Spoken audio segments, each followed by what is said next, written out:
La fin de vie pour les enfants, le centre Oasis ouvre ses portes. Les mineurs sans papier avaient la parole ce week-end. Airbus en 2029, perspective de développement. Les compagnies aériennes devraient prendre livraison de 26 000 nouveaux avions passagers et cargo entre 2010 et 2029. C'est dans ce gigantesque gâteau qu'Airbus va se placer rapidement du côté de l'Asie.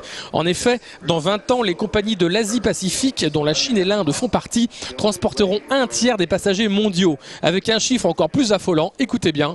Un aéroport inauguré tous les mois en Chine pendant les 10 prochaines années. Oui, la 380, c'est l'avion le plus gros, donc c'est l'avion le plus productif. Le trafic va continuer à augmenter, donc la taille des avions va invariablement continuer à augmenter. La 380 sera augmentée en capacité.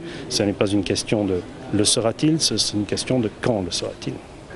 95% de l'outil de production se trouve en Europe, quand bien même ce marché ne représente que 18% des achats. Mais pour l'avionneur, il est hors de question de partir. Le savoir-faire doit rester sur le territoire.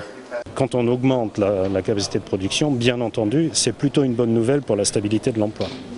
Les embauches sur les 3 dernières années se montaient à 1500 par an. 15 jours d'attente et soudain, une apparition. Ce matin aux arènes, autant de voyageurs que de curieux sur le quai. On est venu ce matin à la première heure à voir s'il fonctionnait, ça a été une heureuse surprise. Alors ce tram, découvrons-le comme Honorine, littéralement emballé. Très bien, je voulais essayer ça, au cas que je ne puisse jamais plus remonter de ma vie. Et sa fille Rosa qui l'accompagne. J'aurais voulu faire l'inauguration, moi. Alors on se rattrape aujourd'hui. Et la séance de rattrapage cartonne. On l'attendait, c'est vrai qu'en plus il fait super beau, donc c'est encore super agréable. Un plus pour Blagnac, c'est un plus pour Toulouse. Tout roule ou presque pour le tram, les 15 jours de conflit ont divisé les esprits. C'est d'ailleurs la discorde entre Honorine et Rosa. Ils ont défendu ce qu'ils avaient à défendre. Des capricieux. Je le dis comme je pense. Peut-être qu'il le mérite un peu, quand même, d'être plus reconnu. Ça s'apparentait un peu à du chantage. En fait, c'est résolu, c'est l'essentiel. Voilà, c'est dit. Alors que le terminus s'approche, Honorine se laisse griser par l'inconnu. C'est méconnaissable par rapport à Radisac.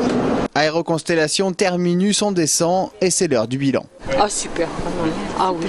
À quelques mètres, plus une trace du piquet de grève en apparence toutefois, car syndicats et direction de Tisséo doivent se retrouver fin janvier pour de nouvelles négociations salariales.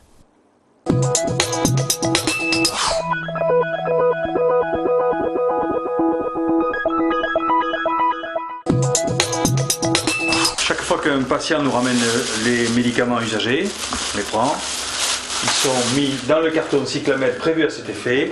Ce carton est ramassé par le grossiste et ensuite il s'en va à l'incinérateur. Depuis 2007, les pharmaciens ont l'obligation de collecter les médicaments non utilisés rapportés par leurs clients. C'est l'association Cyclamed, financée par l'industrie pharmaceutique, qui coordonne cette collecte et valorise les déchets médicamenteux. Au bout de la chaîne, ils sont brûlés dans 52 incinérateurs en France, récupérant l'énergie sous forme de chaleur et ou d'électricité.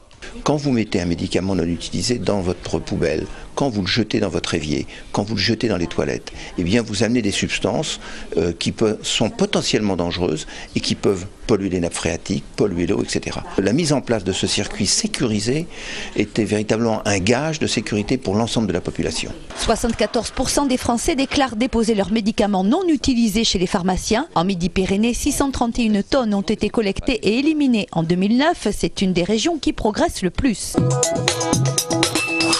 C'est la première maison d'accompagnement et de soins palliatifs pour enfants et adolescents qui ouvre ses portes en région Midi-Pyrénées. La maison de répit est implantée sur le parc de la clinique Château de Seyss. Elle a été créée en partenariat avec le pôle pédiatrique du CHU de Toulouse et la Croix-Rouge. C'est d'offrir aux enfants atteints de maladies incurables une alternative entre l'hospitalisation traditionnelle et leur domicile.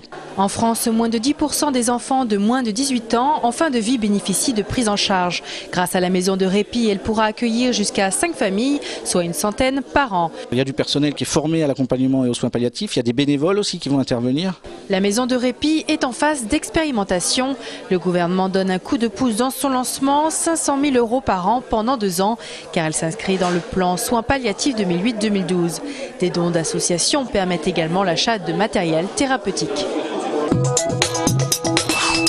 Nouroula est arrivé régulièrement de Turquie en 2007 avec son oncle et un cousin.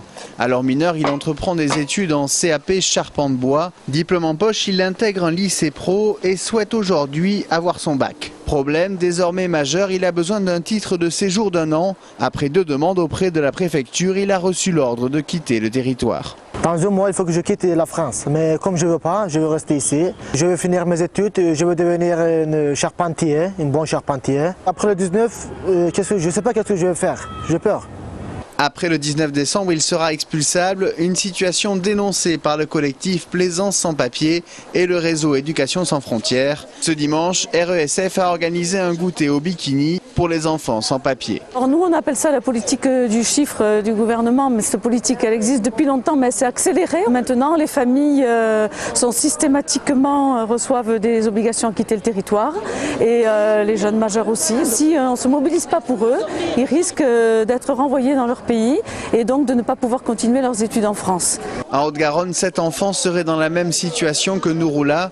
Lui attend la réponse du tribunal administratif concernant sa demande d'annulation d'obligation de quitter le territoire.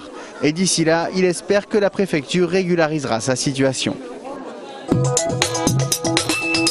3e journée de H-Cup et 3e succès consécutif pour le Stade toulousain. Les Rouges et Noirs l'ont emporté 28-16 à Glasgow. Les Toulousains ont inscrit 3 essais par Fritz, Josion et Emmence, mais ont manqué le bonus offensif. Avec 12 points, les hommes de Guinoves devancent les Wasps de 2 points et dominent la poule 6 de cette H-Cup. La Ligue 1 mettait aux prises ce week-end l'Olympique Lyonnais et le TFC. Victoire logique des Lyonnais 2-0 grâce à Lopez et Gomis. Le TFC est désormais 12e du championnat après 17 journées. Chaussures vernies, chapeau de feutre, il flottait comme un air d'Argentine au ramier. Cette compétition de tango a été organisée pour la 12e année consécutive par l'association Carlos Gardel, du nom du plus célèbre chanteur et compositeur du genre.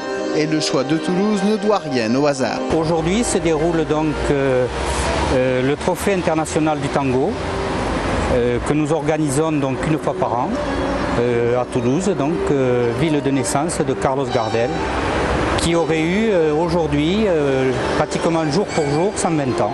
Et au terme d'une après-midi rythmée par le bandoneon, c'est le couple Finesse-Pujol qui s'est imposé. Bravo à eux.